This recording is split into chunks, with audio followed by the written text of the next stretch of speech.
नमस्कार दोस्तों, स्वागत है आपका मैग्नेटिक बुक्स यूट्यूब चैनल में। प्रस्तुत है रविंद्रनाथ टैगोर की कहानी समाज का शिकार। मैं जिस युग का वर्णन कर रहा हूं उसका न आदि है न अंत। वह एक बादशाह का बेटा था और उसका महलों में लालन पालन हुआ था, किंतु उसे किसी के शासन में रहना स्वीकार न था। इसलिए उसने राजमहलों को तिलांजलि देकर जंगलों की राह ली। उस समय देश भर में 7 शासक थे। वह 7 शासकों के शासन से बाहर निकल गया और ऐसे स्थान पर पहुंचा जहां किसी का राज्य न था। आखिर शहजादे ने देश को क्यों छोड़ा? इसका कारण स्पष्ट है कि कुएं का पानी अपनी गहराई पर संतुष्ट है। नदी का जल तटों की जंजीरों से जकड़ा हुआ है, किंतु जो पानी पहाड़ की चोटी पर है उसे हमारे सिरों पर मंडराने वाले बादलों में बंदी नहीं बनाया जा सकता। शाहजादा भी ऊंचाई पर था और यह कल्पना भी न की जा सकती थी कि वह इतना विलासी जीवन छोड़कर जंगलों, पहाड़ों और मैदानों में दृढ़ता से सामना करेगा। इस पर भी बहादुर शाहजादा भयावने जंगल को देखकर भयभीत न हुआ।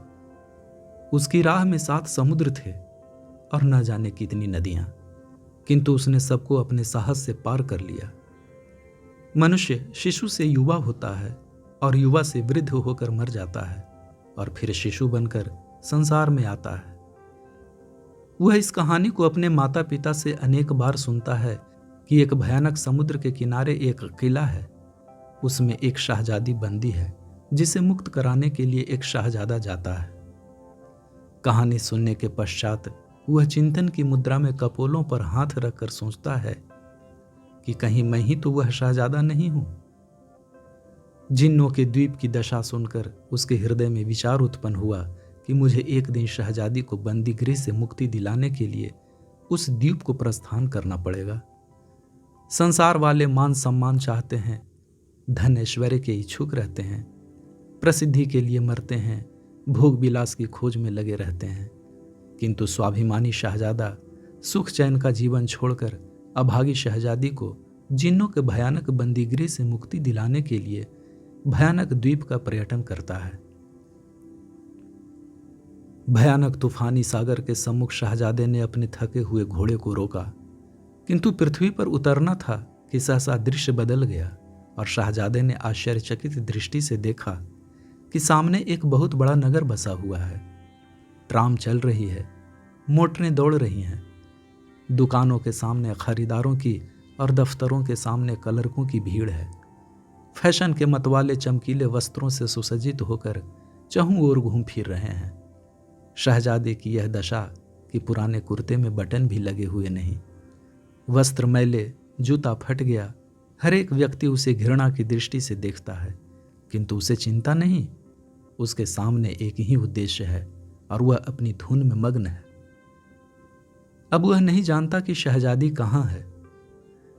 वह एक अभागे पिता की अभागी बेटी है। धर्म के ठेकेदारों ने उसे समाज की मोटी जंजीरों में जकड़कर छोटी अंधेरी कोठरी के द्वीप में बंदी बना दिया है। चहुं ओर पुराने रीति रिवाज और रूढ़ियों के समुद्र घेरा डाले हुए हैं।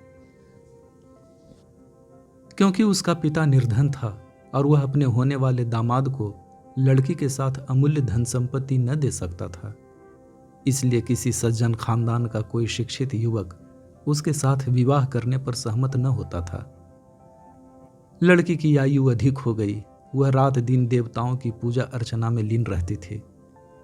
उसके पिता का स्वर्गवास हो गया और वह अपने चाचा के पास चली गई। चाचा के पास नकद रुपया भी था और काफी मकान आदि भी। अब उसे सेवा के लिए मुफ्त की सेविका मिल गई। वह सवेरे से रात के 12 बजे तक घर के काम काज में लगी रहती। बिगड़ी दशा का शाहजादा उस लड़की के पड़ोस में रहने लगा। दोनों ने एक दूसरे को देखा। प्रेम की जंजीरों ने उनके हृदयों से विवाह कर लिया। लड़की, जो अब तक पैरों से कुचली हुई कोमल कली की भांति थी, उसने प्रथम बार संतोष और शांति की सांस ली। किंतु धर्म के ठेकेदार यह किस प्रकार सहन कर सकते थे कि कोई दुखित स्त्री लोहे की जंजीरों से छुटकारा पाकर सुख का जीवन व्यतीत कर सके। उसका विवाह क्या हुआ, एक प्रलय उपस्थित हो गई। प्रत्येक दिशा में शोर मचा कि धर्म संकट में है, धर्म संकट में है। चाचा ने मुझों पर ताव देकर कहा, चाहे मेरी संपूर्ण संपत्ति ही नष्ट क्यों न हो जाए, अपने कुल के रीति रिवाजों की रक्षा करूंगा। बिरादरी वाले कहने लगे, एक समाज की सुरक्षा हेतु लाखों रुपया बलिदान कर देंगे।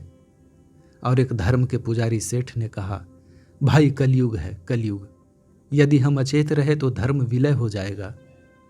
आप सब महानुभाव रुपए पैसे की चिंता न करें।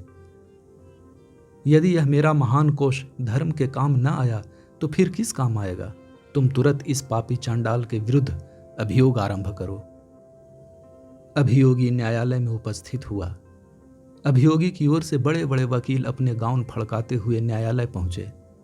अभागी लड़की से विवाह के लिए तो कोई एक पैसा भी खर्च न करना चाहता था, किंतु उसे और उसके पति को जेल भिजवाने के लिए रुपयों की थैलियां खुल गईं। नौजवान अपराधी ने चकित नेत्रों से देखा।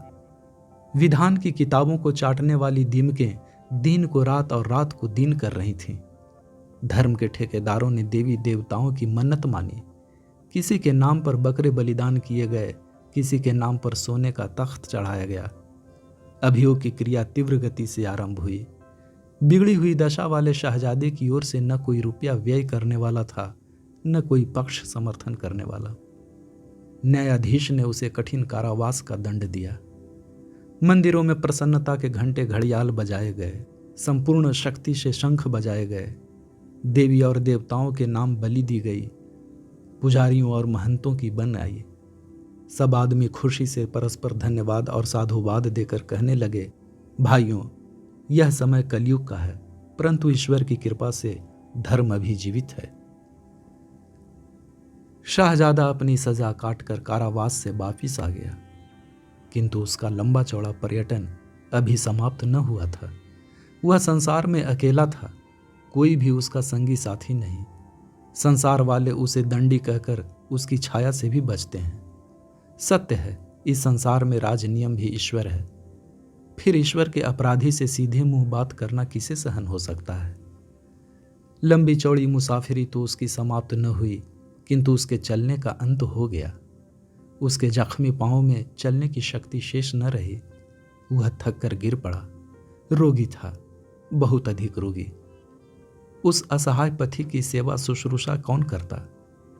किंतु उसकी अवस्था पर एक सुहृदय देवता का हृदय दुखा। उसका नाम काल था। उसने शहजादी की सेवा शुश्रूषा की।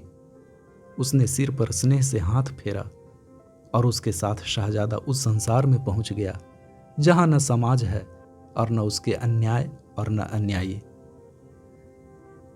बच्चा आश्चर्य से अपनी माँ की गोद में यह कहानी सुनता है और अपने फूल से कोमल कपोलों पर हाथ रखकर सोचता है, कहीं वह शहजादा मैं ही तो नहीं हूं। धन्यवाद।